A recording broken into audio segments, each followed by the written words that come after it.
Welcome to the Slop Farm. Enjoy the video.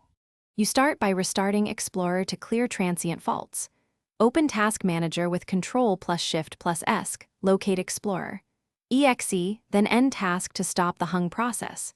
Once done, use File Run New Task and type Explorer. EXE to relaunch the shell. This resets UI threads and often restores responsiveness. Make sure to save any unsaved work before ending processes. If Explorer closes without relaunching, proceed to the next slide to repair system files and check extensions. Now, repair corrupted system files and eliminate problematic shell add-ons. Open an elevated command prompt and run sfc/scano to scan and repair protected files. This fixes broken Explorer dependencies. If SFC reports issues it cannot fix, run dism/online/cleanupimage/restore health to fetch good components from Windows Update.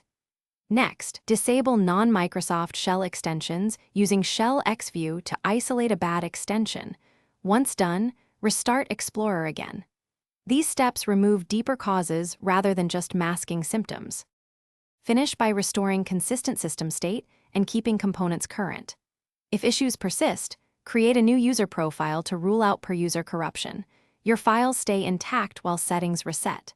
Make sure Windows Update and GPU drivers are current because outdated graphics drivers often crash Explorer when rendering the shell. If none of this helps, use System Restore to a known good point or reset PC as a last resort. Troubleshooting tip: boot into safe mode. If Explorer runs there, third-party software is likely the culprit. Thanks for watching. Consider subscribing if we helped you today.